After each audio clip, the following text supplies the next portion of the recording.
কি রান্না করতেছো? রান্না করছি হচ্ছে বেলে মাছ, বাইলা মাছ যেটা কই বেলে মাছ। হ্যাঁ, বাইলা মাছ রান্না করছি। আপনি কি নিয়ে আসছেন বাজার থেকে? এমনি আসছে হইলো ওই পাট শাক আর চেপা। এই তো পাট শাক। তাহলে আজকে পাট শাক আর চেপার ভর্তা করো।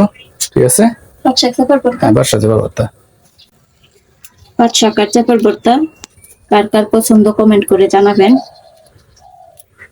খুব কম মানুষই আছে কিন্তু যে পাট শাক আর চাপার ভর্তা পছন্দ করে না। আর রমজান মাসে আসলে মাছ মাংস খেতে ভালো লাগে না, তার জন্য একটু ভিন্ন রকম কিছু হলে আসলে খাওয়া যায়, মানে মুখের স্বাদটা আসলে ফিরে আসে। ভালো একটা খাবার।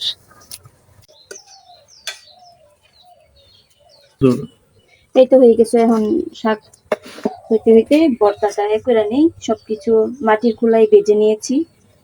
এই কাঁচামরিচ, তারপরে হচ্ছে রসুন, পেঁয়াজ, আর হচ্ছে চাপা, আর লবণ নিয়ে নিছি। এখন কষলেই নিব সবকিছু। আর এইভাবে ভর্তা এই মাটির খোলার মধ্যে ভেজে নিলে, মানে তেল ছাড়া আর কি, তাহলে ভর্তা খেতে বেশি ভালো লাগে।